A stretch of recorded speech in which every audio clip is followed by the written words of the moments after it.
nós vamos trabalhar um tema muito importante relacionado à Santa Ceia, que é Jesus continua lavando pés. O Senhor Jesus está aqui nessa manhã para lavar as feridas dos seus pés.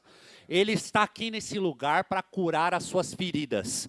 Você que está cansado, e os pés falam daquilo que nós temos que suportar, das nossas lutas, das nossas aflições, das nossas tragédias do dia a dia, muitas vezes dos combates que nós temos que enfrentar, e os nossos pés ficam cansados, os nossos pés muitas vezes estão feridos. Quero dizer isso para você, querido, Jesus Cristo continua lavando pés. E Ele vai cuidar das feridas dos seus pés, Ele vai te abençoar, e você vai sair desse vale mais que vencedor, em nome de Jesus. É assim que eu creio. Como nós vamos sentar à mesa do Senhor, nós precisamos orar primeiro. E aqui à frente estão os pedidos de oração. Pega esse banco aqui, põe aqui do lado aqui, faz favor, querido. Obrigado, Gabriel.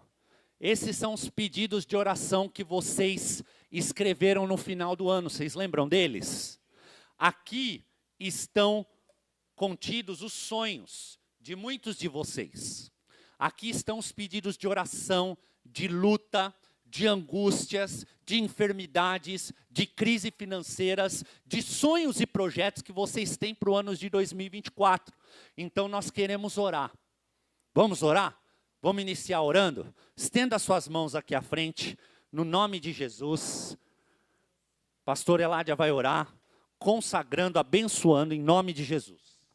Pai amado, no nome do Teu Filho Jesus, nós como igreja, como discípulos de Ti, Senhor, nós oramos juntos aqui, crendo, Senhor, que cada pedido colocado neste envelope já chegou, Senhor, no Teu altar. Está, Senhor, tendo as providências necessárias para que o socorro chegue na casa dos meus irmãos.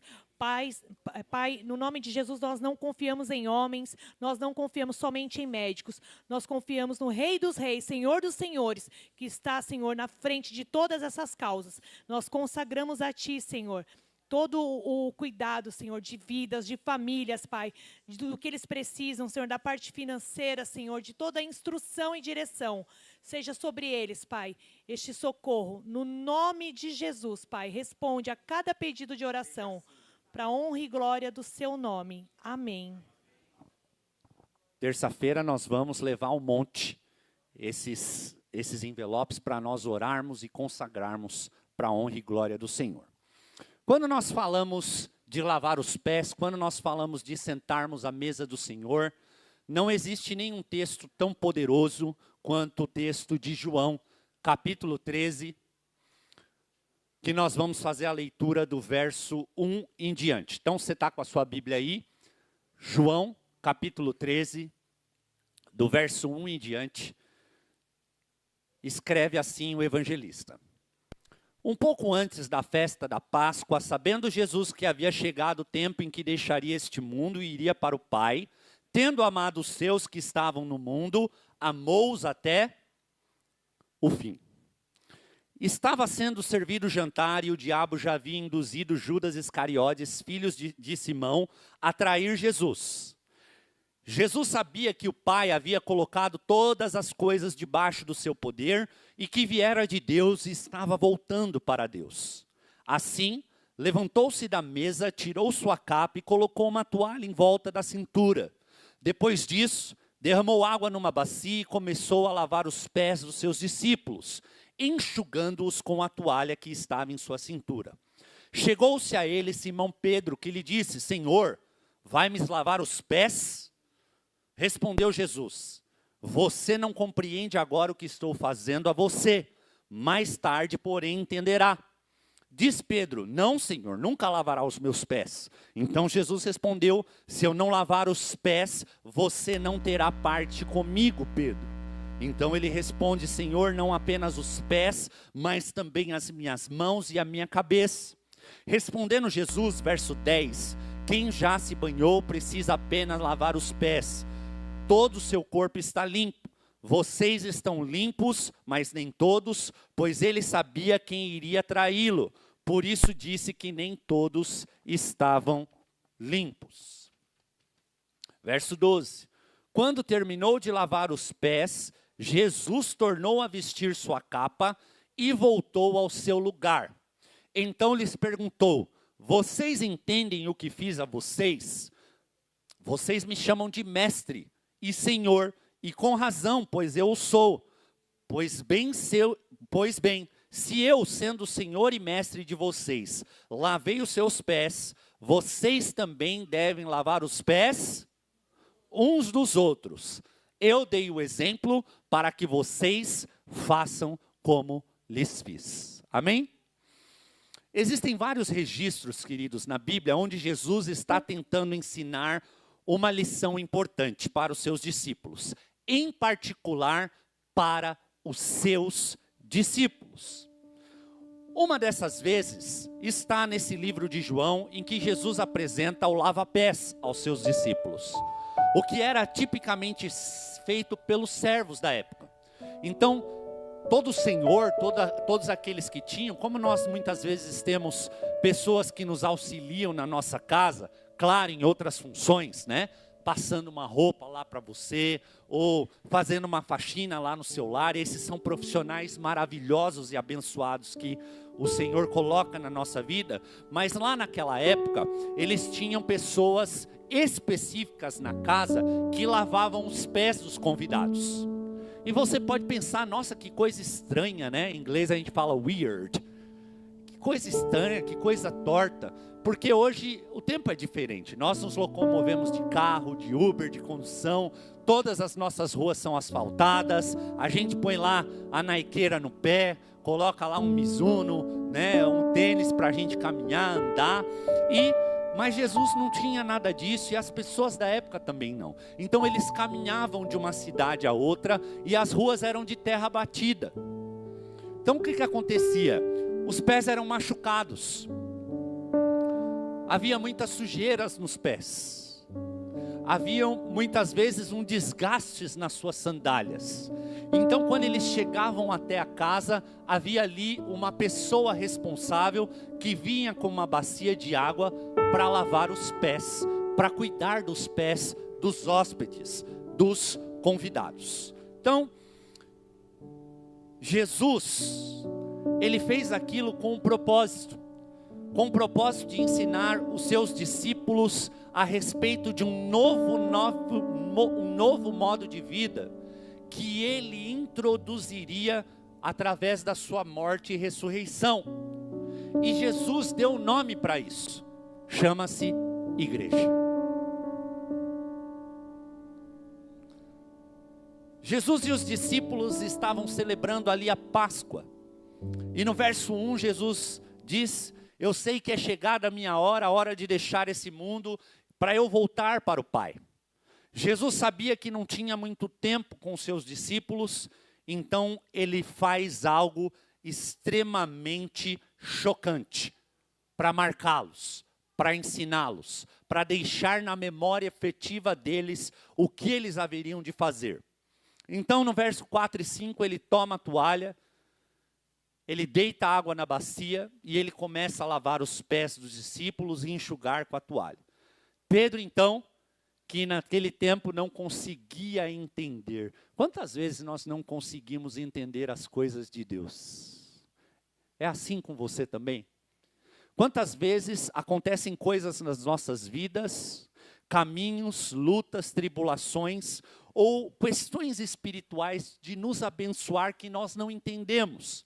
Pedro não entendia o que estava acontecendo, e então Jesus diz para ele: se não te lavar os pés, você não tem parte comigo.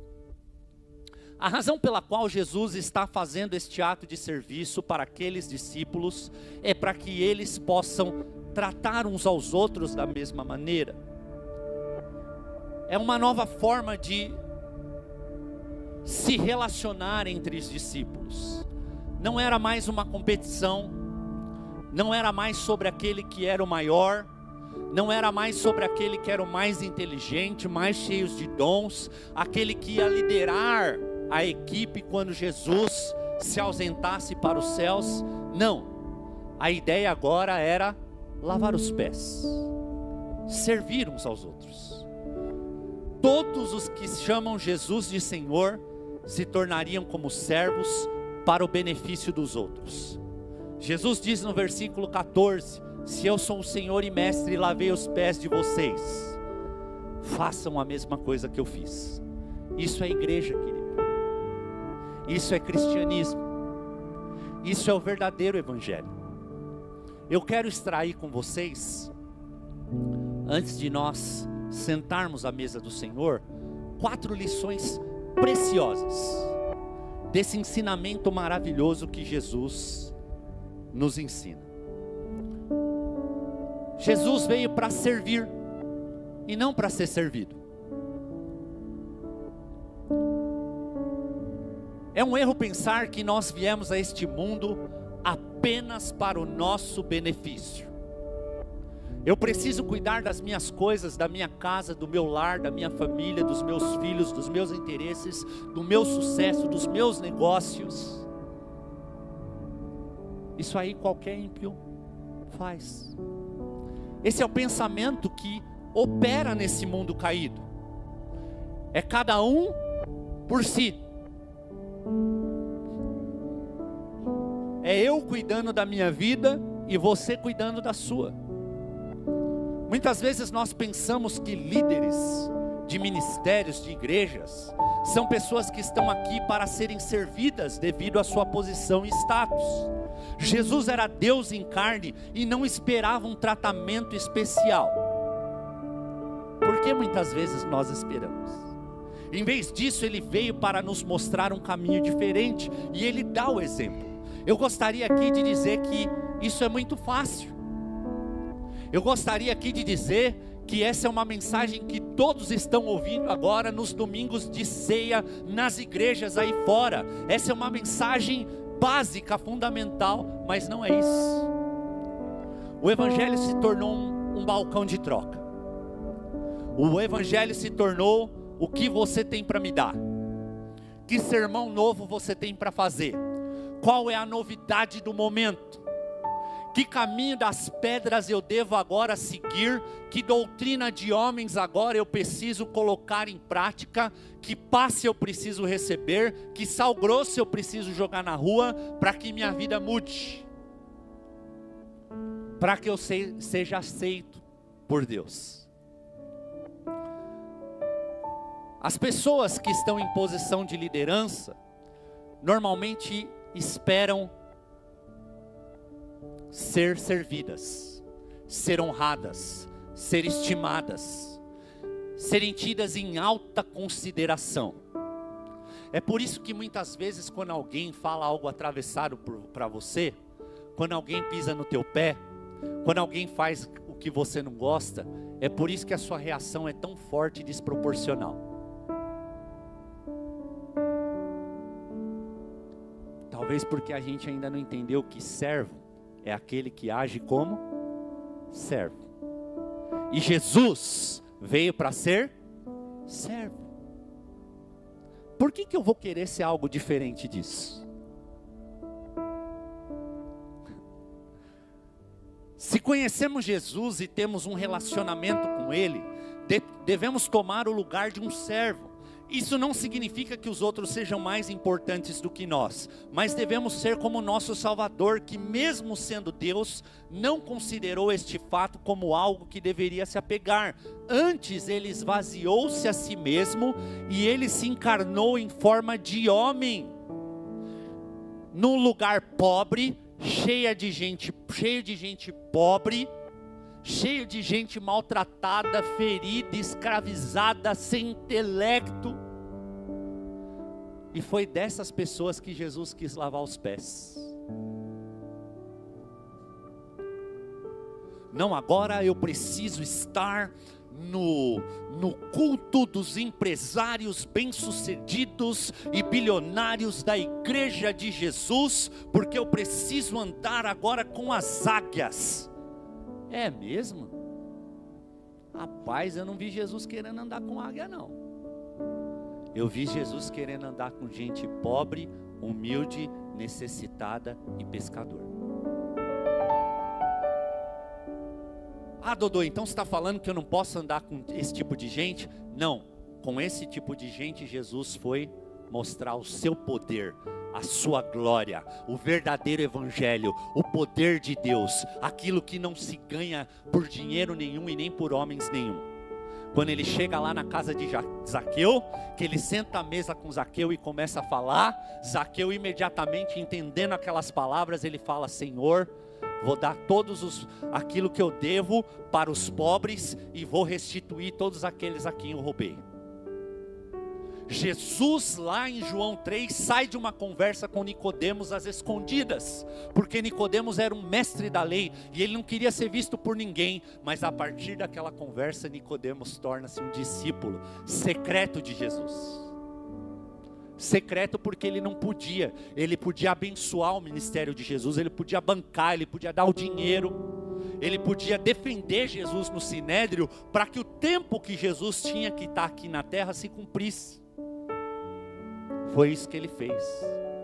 E ele estava lá quando Jesus foi crucificado, e ele foi um daqueles que cuidaram do corpo de Jesus. Olha que benção. Então a primeira lição que eu aprendo com esse texto, querido, é que Jesus veio para servir e não para ser servido. Segundo, devemos mostrar aos outros o mesmo tipo de amor que Jesus nos mostra. Você já viu que ninguém quer mais receber crente em casa? Já reparou? As pessoas estão meio que avessas à igreja. Você vê uma igreja bonita dessa, com uma estrutura bonita, cheia de instrumentos, cheia de possibilidade, cheia de, a nossa transmissão está sendo numa live agora com som masterizado. Não tem jovem. Sabe por que não tem jovem? Porque os jovens querem estar na mega igreja. Sabe para quê? Para cantar, para dançar, para curtir e continuar reproduzindo a vidinha que eles têm de pecado. Eles não querem ouvir sobre servo. Eles não querem saber que o grande herói que eles dizem seguir foi alguém que lavou os pés. E está cheio de espertalhão assim, aí, pregando outro evangelho que não esse. Então, é isso. Mas nós precisamos viver o mesmo tipo de amor que Jesus nos mostra. Quando Jesus lava os pés dos discípulos, Ele não apenas está servindo, mas está mostrando como é o amor sacrificial. Lavar os pés é você levar uma cesta para quem está precisando. É você dar um abraço amigo para quem está precisando. É você visitar aquele amigo que está no hospital e fazer uma oração para ele e levar uma palavra de fé, querido. É você se colocar no lugar de empatia. Olha que bênção isso. Jesus estava prestes a ser crucificado, ele estava prestes a passar pela dor maior do que qualquer ser humano já viu na face da terra. Ele seria chicoteado, mutilado, cuspido, traído, vilipendiado e morto. E no meio dessa loucura que ele estava, no meio dessa tormenta que ele estava, ele para se sentar à mesa e lavar os pés de gente pecadora como eu e você. Que cristianismo é esse? Que evangelho é esse? Esse é o evangelho que eu quero para a minha vida, querido. Às vezes você está passando por uma luta financeira, às vezes você está com uma dorzinha de barriga lá na sua casa, você já não vem ao culto. Depois de lavar os pés dos discípulos, ele diz: esse é o mandamento que eu deixo para vocês. Esse é o exemplo que eu deixo para vocês. Jesus expressou, portanto, o seu amor pelos discípulos, quando humildemente ele lava os pés. E nós devemos seguir seus passos e fazer o mesmo com os outros. Por isso que esse é o ano do crescimento. Por isso que nós queremos reproduzir conforme a nossa espécie. Entendeu, queridos? Por isso que você precisa se tornar um discípulo da igreja do Galileu, para que você faça isso. Esse é o seu chamado, Essa é sua missão. Sabe o que vai acontecer quando você fizer o que Jesus fez? Famílias serão abençoadas, lares serão restaurados, depressivos serão curados, aqueles que estão com síndrome do pânico serão libertos, aqueles que não têm mais esperança vão louvar ao Senhor, aqueles que estão desenganados pela medicina serão curados, aqueles que não têm mais prazer na palavra e na oração se tornarão novamente verdadeiros adoradores aos pés de Jesus, e esse tesouro será acumulado para você nos céus. Aleluia! Jesus, terceira lição, tinha uma compreensão saudável de quem ele era e de onde ele veio. Não havia dúvida de que Jesus estava seguro em sua identidade. Sabe qual que é uma das grandes características da pessoa que é um verdadeiro discípulo de Jesus? Ele sabe qual é a sua identidade. Querido, quando eu pus na cabeça que eu ia fundar esse ministério e abrir essa igreja, você não sabe quantas palavras eu tomei, tantas palavras de maldição. Você não sabe quantas palavras de diminuição eu e minha esposa recebemos. Você não imagina quantas pessoas viraram as costas para nós. Você não faz ideia de quantas... Você tá maluco? Você vai abrir uma igreja em bairro de pobre? Para pobre? Vai abrir uma portinha na esquina?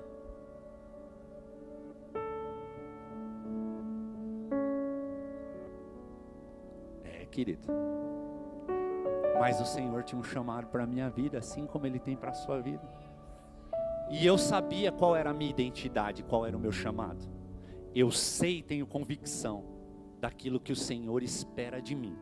E você precisa criar essa convicção do que Ele espera de você. Querido, as pessoas que vão bem lá na sua família, entre os seus familiares, elas não podem morrer e ir para o inferno. Você não pode aceitar isso lá na sua casa. Você não pode aceitar isso lá na sua família. Você tem que ser um agente de bênção e salvação. Você tem que ser um instrumento de vida lá na tua casa. Você tem que falar para as pessoas do amor de Cristo. Não é pôr o dedo na cara de ninguém, como muitas vezes nós aprendemos e falamos: olha, aquela irmãzinha do coque, você vai para o inferno. Que nada, não é sobre isso. Nós precisamos falar do amor de Jesus. Outro dia eu estava dizendo para um amigo querido, falei para ele: querido, você ama Jesus? Amo. Você sabia que Jesus é apaixonado por você? Sabia. Como duas pessoas que se amam tanto podem viver tão distantes umas das outras? Jesus não tinha dúvida da sua identidade. Ele sabia que o Pai havia colocado todas as coisas sob o seu poder e que ele viera de Deus e para Deus ele estava voltando. Você tenha consciência que você é de Deus, que você é propriedade exclusiva do Senhor e o maligno não pode tocar na sua vida. Isso não quer dizer que você não passe por dores, lutas e tribulações. Isso quer dizer que o teu nome está marcado no livro da vida e a vida eterna está reservado para você, querido. Da onde você veio, para onde você está indo, é essa convicção que você deve ter. Jesus confiou no amor do Pai e sabia que seu sacrifício tinha um propósito. Ele estava seguro, por isso ele foi capaz de amar perfeitamente e não se sentir inferior, porque estava servindo a eles. Quando nós sabemos quem somos e que Deus nos ama, não ficamos querendo absorver a identidade dos outros. Por isso do livro, As 7 Marcas do Discípulo Galileu. Para você saber qual é a nossa identidade, para você criar uma identidade. Então, eu falei lá da primeira lição que Jesus veio para servir. Segunda lição, nós devemos mostrar aos outros o mesmo tipo de amor que Jesus nos mostra. Terceiro, Jesus tinha uma compreensão saudável de quem ele era e de onde veio. E por fim, quem não é servido não pode servir. Quem não é servido não pode servir. Jesus foi servido? Foi. Um relato lá em Mateus 4 vai dizer que quando ele termina o seu jejum no deserto, 40 dias e 40 noites, o que aconteceu? Os anjos vieram servi-lo. Quando ele faz aquela oração em João 11, e ele dá graças por causa do milagre que ia acontecer com a vida de Lázaro, ele fala, Pai, graças te dou porque me ouves. Na verdade eu estou falando isso aqui para eles ouvirem, porque o Senhor sempre me ouve.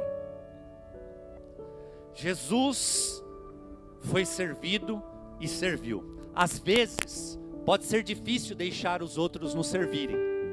Quando Pedro descobriu que Jesus iria fazer por ele e por eles, imediatamente ele respondeu, você nunca lavará meus pés. Então neste momento, nesse versículo, Jesus responde, se eu não lavar, você não tem parte comigo. É por isso que eu quero que eu, a minha casa, a minha liderança, os meus líderes, estejam lá na sua casa. É por isso que eu quero que você vá lá na minha casa. Não é para ir lá para saber da sua vida, para ficar fofocando e falar de nada de você, não. É para eu poder ter intimidade com você. É para eu poder conhecer suas lutas, suas aflições, suas tribulações, suas dores.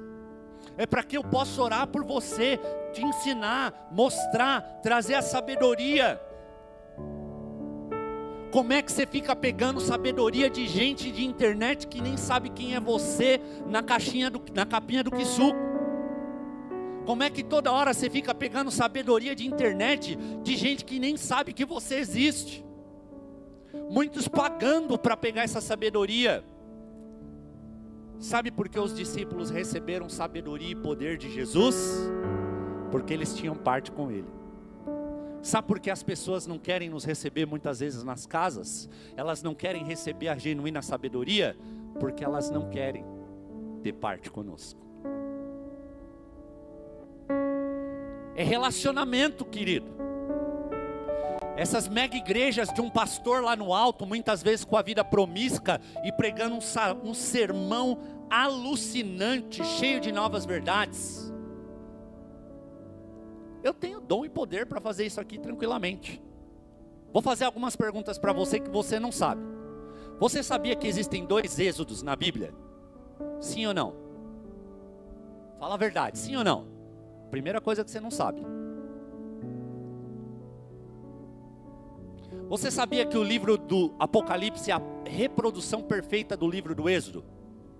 Que Moisés escreveu 5 livros, que João Evangelista escreveu 5 livros, que Moisés foi chamado pela sarça ardente no meio do monte, e João foi chamado no meio do Monte Sinai, Moisés no meio do Monte Sinai, João no meio do Monte Sião. Sabia que Abraão foi retirado da Babilônia, porque o Ur dos Caldeus se tornou Babilônia. E a igreja vai ser retirada da Babilônia no tempo da tribulação. Podia pregar sobre tudo isso aqui para você. Para quê? Para te impressionar? Falando, nossa, esse pastor manja muito, ele sabe dessas coisas, meu Deus do céu, ele tem poder e autoridade para falar disso, ou então te dá caminho das pedras. Posso te dar. A gente faz isso também. Mas quem não é servido não pode servir. Então vou fazer um desafio para você. Vem andar com a gente. Vem estar ao nosso lado. Vem conhecer a nossa vida. Vem conhecer os nossos negócios. Vem conhecer como nós lidamos com o nosso casamento. Você está ouvindo o pastor falar isso aí fora?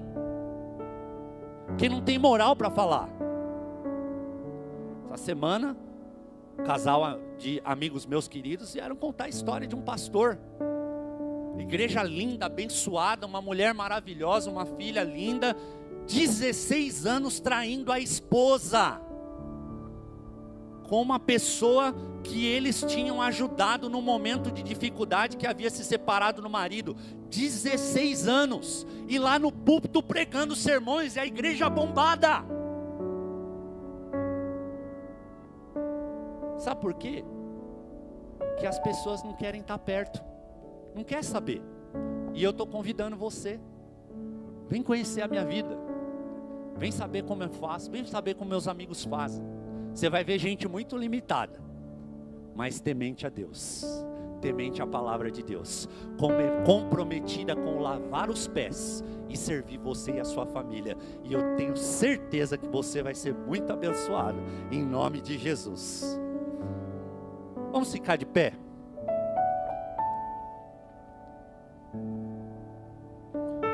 Quantos de vocês, nessa manhã, querem ser discípulos de Jesus que causam impacto na vida de todos que estão à sua volta? Quantos de vocês?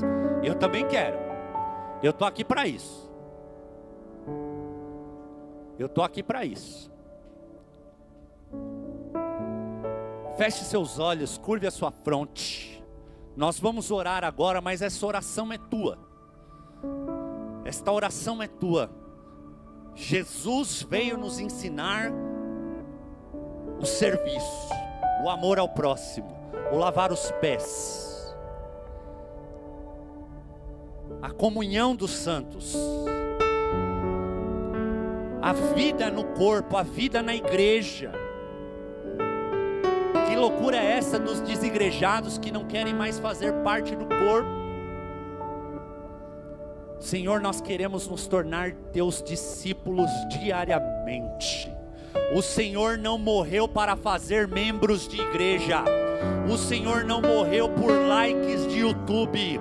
O Senhor não morreu por seguidores de internet para que eles ficassem ouvindo sermões muito bonitos, Senhor, mas sem efetividade. Não, o Senhor morreu naquela cruz. O Senhor se entregou naquela cruz para que nós tivéssemos novidade de vida, para que nós fôssemos feitos teus filhos, para que nós possamos agora fazer parte de uma família gigante com muitos filhos parecidos com Jesus. Nós fomos chamados para ser uma bênção, para levar as boas novas, para colocar, Senhor, aqueles que estão aprisionados em liberdade, para sermos uma bênção, Senhor, nessa terra. Faz isso na nossa vida, Senhor. Levanta na igreja do Galileu verdadeiros discípulos de Jesus, gente comprometida com a sua palavra, gente comprometida com o Evangelho, comprometida com o Espírito Santo, que reproduz o fruto do Espírito: paz, amor, alegria, longanimidade, benignidade, domínio próprio, mansidão, porque contra essas coisas não há lei. Senhor, levanta uma geração de homens e mulheres nesse bairro, aqui na zona leste de São Paulo, no Jardim Arise, Senhor, que não estão comprometidas com o pecado e com esse mundo. Pessoas, Senhor, que têm um ideal de vida, de levar a Tua palavra. E eu abençoo, Senhor, esses meus irmãos que estão aqui. Eles cada um tem um ministério, tem um chamado. O Senhor os resgatou da mão do inimigo com uma mão poderosa. E os traumas dessa vida, Senhor, muitas vezes as desilusões têm paralisado os meus irmãos. Mas essa manhã é manhã de novidade de vida. Essa manhã é manhã de restauração. Nessa manhã o Teu Espírito Santo está colocando nos corações. Senhor, eu não sei quem está precisando dessa palavra, mas o Senhor te toma na mão pela essa manhã. O Senhor lava as feridas dos teus pés nessa manhã. O Senhor coloca um evangelho, o evangelho da paz, calçando o evangelho da paz, te dando novas sandálias, novo poder, nova fruticência, para que você seja uma bênção e cumpra a missão que Ele tem te chamado nesses dias a fazer. Oh Senhor Jesus, o Espírito Santo tem falado ao meu coração de pessoas que perderam o brilho nos olhos, pessoas que por desilusões, por feridas, por discussões, não estão mais reproduzindo a sua missão porque ficaram magoados, feridos, desacreditados. Nessa manhã o Espírito Santo está te chamando para te empoderar para a obra que Ele tem para a tua vida, para o chamado que Ele tem para você, para as pessoas que serão curadas através de você, para aqueles que estão destruídos e vão ser resgatados através da sua vida, e você será um manancial de bênção e vida na vida dessas pessoas. Eu abençoo, Senhor, os meus irmãos, e sobre eles repousa a promessa de que farão obras iguais e ainda maiores do que o Senhor Jesus fez. Que eles sejam poderosos, Senhor, em tudo aquilo que fizerem, no nome de Jesus. Amém. Vamos aplaudir a palavra de Deus.